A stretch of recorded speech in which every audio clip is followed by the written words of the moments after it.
Halo teman, hari ini Zahra mau sharing sama kalian tentang mesin perkayuan apa aja sih yang harus dimiliki oleh seorang tukang kayu. Di sini saya udah punya beberapa, tapi nanti ada beberapa yang saya belum punya, akan saya sertakan fotonya. Kita langsung mulai aja dari yang paling kanan ini namanya table saw. Table saw ini sesuai namanya, dia adalah gergaji meja. Mata pisaunya itu bentuknya bulat, circle, terus dia punya pagarnya. Dia juga bisa kita atur kemiringan motongnya. Terus kita juga bisa naik turunin gergajinya, jadi bisa kita atur kedalaman potongnya. Tapi khusus yang kecil ini dia nggak bisa kita atur kedalamannya, soalnya nggak ada fitur itu. Tapi kalau yang gede itu kita bisa. Dan yang kedua ini ada meter saw. Ini adalah gergaji siku. Ini efektif banget untuk pemotongan crosscut. Kalau misalnya ini dipakai, table saw itu dipakai untuk pemotongan panjang dan lurus. Kalau ini pendek dan lurus, jadi yang sekali potong. Jadi kalau misalnya ini kayu, kalau table saw biasanya dipakai motongnya dari sini ke sini, lurus panjang. Kalau si meter saw ini kita potongnya kayak gini,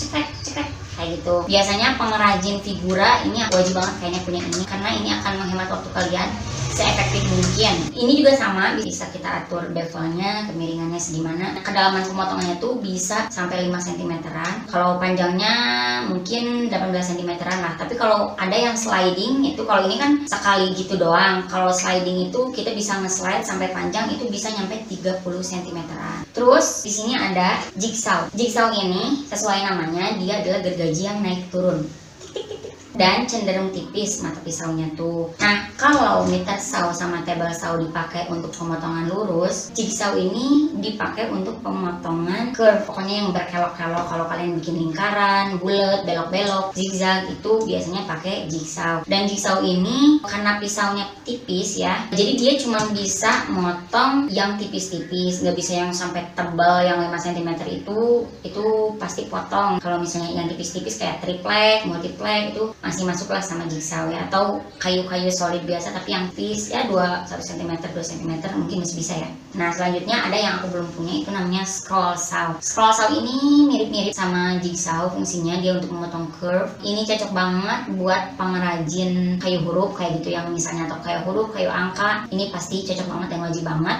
Nah, untuk selanjutnya yang aku belum punya itu namanya band saw. Kalau band saw itu namanya gergaji pita, jadi kayak ada pita panjang gitu, bentuknya kayak pita, kalau gergaji ya. Nanti kita bisa motong, bisa curve, bisa lurus, terserah lah. Ini mirip-mirip sama scroll saw, cuman band saw ini kayaknya dia lebih besar aja ukurannya, terus lebih apa ya, lebih mahal juga. Terus kalau scroll saw itu terbatas dengan luas wilayah kita, cuman bisa yang kecil-kecil. Band saw itu kayaknya bisa yang gede-gede karena berdukannya yang lebih besar. Nah, selanjutnya di sini ada circular saw. Sesuai namanya, circular, circle, dia adalah gergaji yang bulat. Fungsinya itu mirip-mirip sama table saw untuk memotong lurus dan panjang. Cuman bedanya kalau circular saw ini pakai tangan, handheld, kalau yang ini pakai meja. Sama juga bisa diatur kemiringannya, kita bisa naik turunin gergajinya. Ini jarang banget aku pakai sampai ini berkarat ya. Sebenarnya circular saw ini bisa kita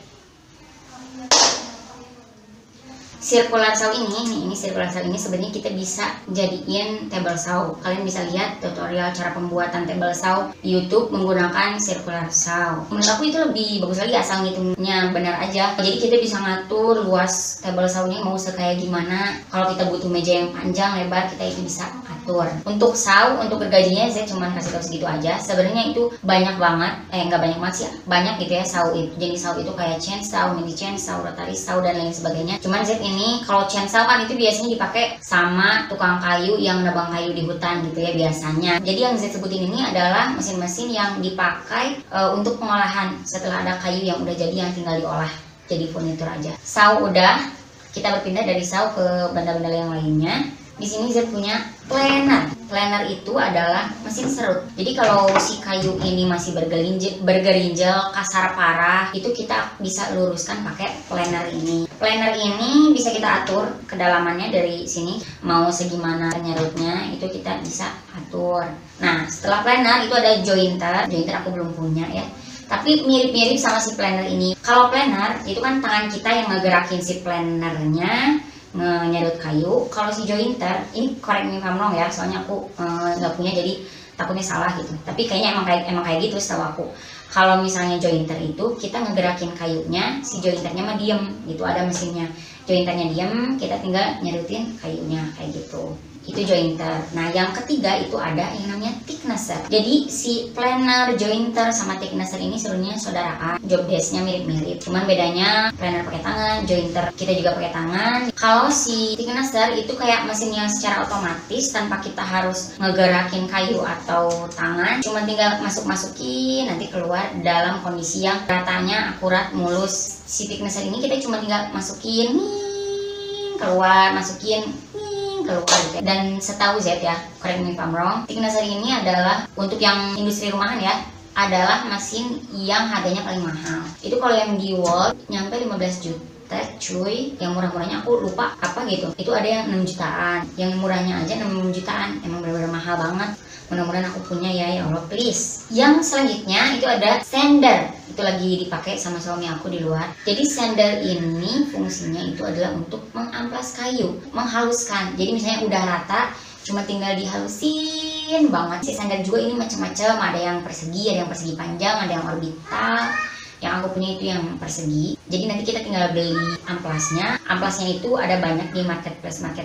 Kertas amplasnya pun beda-beda tingkat kehalusannya. Ada yang kasar, ada yang halus banget. Itu kita bisa lihatnya dari angkanya. Yang biasa kita kenal sebagai grit ya. Grit 60, grit 80, grit 100, 400 gitu. Semakin tinggi grit, semakin halus dia. Misalnya kalian beli amplas grade 60, itu berarti kasar. Nah, kalau 400 itu halus, 800 itu halus banget. Setahu saya di Indonesia itu nyampe 800 ya. Nggak tahu, mungkin ada yang lebih lagi sekarang ya. Cuman kalau di woodworker luar, saya pernah lihat ada seorang woodworker ngeliatin tempat penyimpanan amplas-amplas dia yang dia kasih angka di pinggir-pinggirnya, terus ada tulisan 8.000 dari yang mulai paling rendah sampai ke 8.000. Selanjutnya ada yang namanya gurinda. Nah, sebenarnya itu ini mesin untuk besi. Cuman banyak juga woodworker Indonesia yang ubah ini jadi mesin amplas karena mungkin si muternya itu kan cepet, jadi lebih mengefektifkan waktu aja ya. Kan di sininya biasanya ada pemotong besi ya. Nah, kita cabut aja, ganti pakai tatakan amplas. Tatakannya itu bisa kita beli di marketplace, itu harganya 4 ribuan.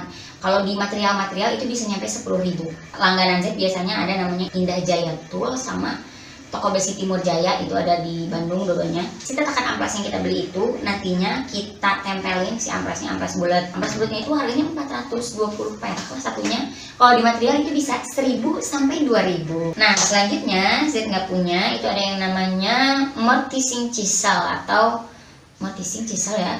Cara bacanya aku nggak tahu. Itu mesin tatah. Biasanya ini dipakai kita untuk melubangi kayu atau misalnya gimana aja sih kalau kita tatah kayu. Biasanya kalau misalnya kita mau bikin kusen-kusen kan, kita harus pakai teknik tenon dan mortis. Itu efektif banget pakai mesin tatah. Untuk selanjutnya trimmer. Di Indonesianya kita biasa mengenal dengan nama mesin profil ya. Kalau kalian lihat kusen-kusen atau pintu-pintu, ujungnya itu suka ada dekok atau misalnya bergelinjel kayak bunga. Nah, itu kita pakai mesin profil ini. Mata pisaunya itu macem-macem banget, ada yang lurus, ada yang melengkung. Mata pisaunya itu jenisnya banyak banget, bisa kita atur ya. Kedalamannya juga bisa kita atur juga. Bisa juga kita untuk dipakai untuk melubangin. Selanjutnya di sini ada yang namanya drill, mesin bor.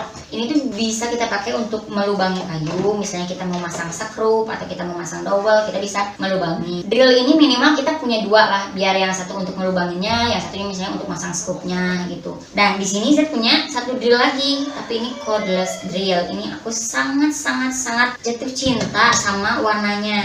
Harganya juga murah banget. Ini lucu banget warna ininya. Kita bisa atur juga pemutarannya, kecepatan putarnya kayak gimana. Bisa kita cas. Terus di sininya ada lasernya juga.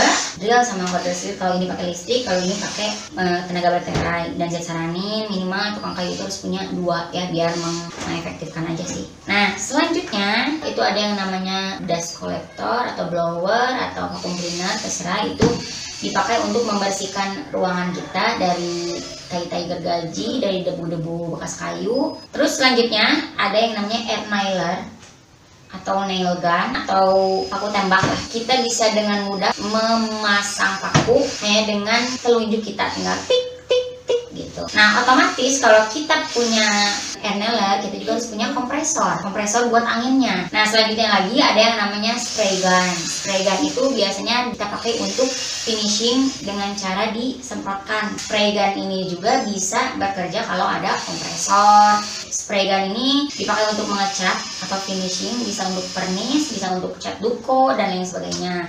Nah, udah deh segitu ya.